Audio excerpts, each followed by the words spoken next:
ସାଙ୍ଗମାନେ ଆଜି ଆମେ ନେଉଆ ବା ଆତ ଫଳ ଉପକାରିତା ବିଷୟରେ ଜାଣିବା। ଆଚ୍ଛା ବାବା, ଏଇ ଫଳ ଖାଇଲେ କ'ଣ ଲାଭ ମିଳେ?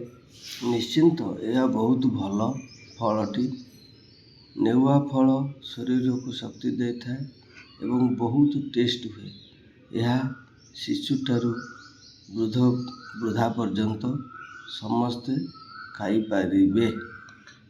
ଏହାର କେଉଁ ପୋଷକ ତତ୍ତ୍ୱ ଥାଏ? ଏଥିରେ fibre, vitamin C, potassium, magnesium ଥାଏ, ଯାହା ଶରୀର ପାଇଁ ବହୁତ ଭଲ। ସାଧାରଣତଃ ଏହି ସମୟରେ ନେଉଆ ଖାଇଲେ ବହୁତ ଭଲ ହେବ ଆମମାନଙ୍କ ପାଇଁ। ପେଟ ପାଇଁ କେମିତି ଉପକାରୀ? ପେଟର ଏହା ବହୁତ ଭଲ ଜିନିଷ। ଫାଇବର ଥିବାରୁ ଡାଇଜେସନ୍ ପାୱାର ବଢ଼େଇଥାଏ, ପେଟ ସଫା ରହେ, କୋଷ୍ଠସାର କମିଥାଏ। ଏହା ଶରୀର ପାଇଁ ପ୍ରତିରୋଧକ ଶକ୍ତି ବଢ଼ାଏ କି? ନିଶ୍ଚିନ୍ତ।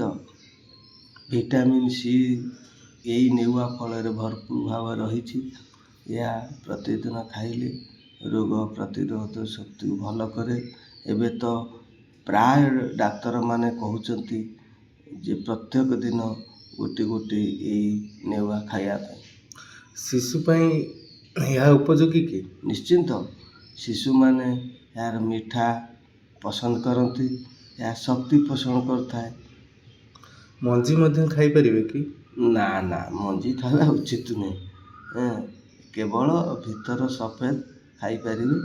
ତେଣୁ ନେଉଆ ଏତେ ଭଲ ଜିନିଷ ହୋଇଥିବାରୁ, ଟେଷ୍ଟ ହେଇଥିବାରୁ ଆଜିକାଲି ସାଧାରଣତଃ ପ୍ରତ୍ୟେକ ଡକ୍ଟରମାନେ କହୁଛନ୍ତି ପ୍ରତ୍ୟେକ ଲୋକଙ୍କୁ ଯେ କିଛି ଫଳ ଖାଇବା ପାଇଁ। ତା ଭିତରେ ଆପଣ ନେଉଆ ଖାଇପାରିବେ।